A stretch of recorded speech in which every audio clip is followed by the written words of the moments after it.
Well, hello, and finally we are at the end of the tutorial. So you've created your glass jar vessel, you have created your clay that goes on your glass jar vessel, and you've painted it and you've decorated it, you've adhered your baubles, and you have painted it. Here is my finished vessel, my glass and clay vessel, treasure jar. It is a treasure jar for sure. And we did ours together for the most part, and now your jar obviously needs to be sealed. So you will now, in this last video, seal your clay and glass vessel. You will do that treasure jar all the way across under, and you will also seal your cover. You will seal your cover on the outside only. The inside doesn't really need to be sealed, since that would be a waste of product, since it's metal and it is a canning jar. Now, we have no clay on the inside, of course, so you would not use this jar as anything else but decorative.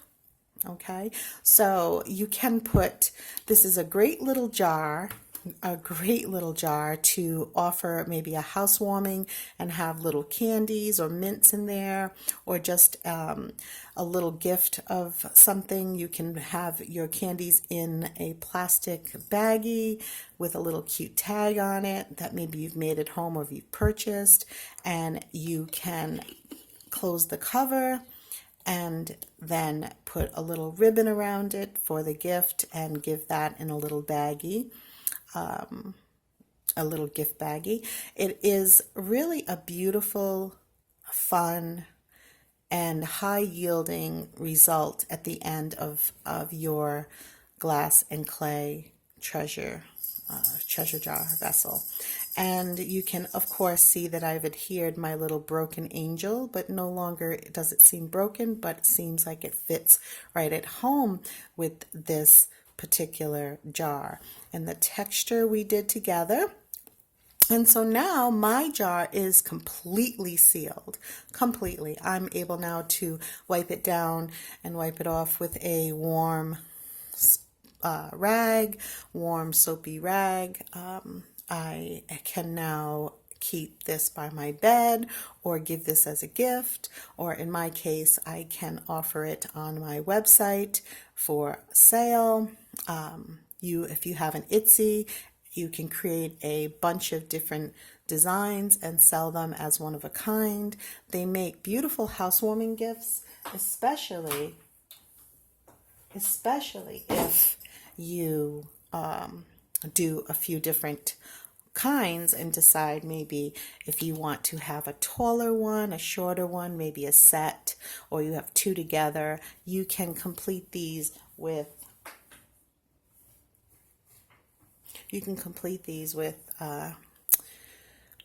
two separate designs or two same designs. You can put maybe a bag of jelly beans with a little tag on it, and you can give that as a cute housewarming. You can give it to yourself and place it by your bed and put, like for instance, I have lip balms, an array of lip balms that I like to put at different days at night before I go to bed to keep my lips dry, moist of course, and I can throw them in here and they're tucked away. I know where they all are. They're not just rolling around and my cat's not batting them on the floor. So you will seal your vessel, and now I will tell you, you seal the cover first. It's best to seal the cover first, and then you can let that dry, set it aside to dry, and then you can apply your sealant to the entirety of the body of the vessel. You can then turn it over and do the bottom and let it dry, and you can finish off the lip if you so choose. I would advise to seal off the lip just because I think it helps the paint adhere and stay protected throughout use. And there you have it. Now, I would like to tell you that you can use whatever sealer that you feel, read the directions, that you feel will work well on your project. A varnish is okay, but I would say to test an area first with your varnish to make sure that you like the finish and that it is pleasing to you and it gives you the luster you want. You can also use Mod Podge. I would say test a little area. I've used both, but test a little area to see if you like the results that that product gives you. If you find that your product, whatever product you use, leaves some lack of luster, or you rather have it a little bit more sparkly, shiny, maybe it seems like it's more finished, you can use the Dragonfly glaze, and that's put out by Folk Art. And I'm sure there's other brands. I'm sure there's other brands that do the same thing, but I find this one works really well for what I need. And that's what I did. I applied after my jar was completely done, which was the last video with you. I applied the Dragonfly glaze. I have a few different colors, but I chose this one because it goes from a green to a orange to a like a pinky red to a, I don't know. I would call that even still an orange, but it has like a nice hue, and it's very, very good to add luster to your item. And if I take away the light, you can still see the luster. So it just gives it a nice luster, and it seals your product as well. I want to enforce that it seals your product as well. So it's all one fell swoop. You get a little bit of color changing top coat, but it also seals your product.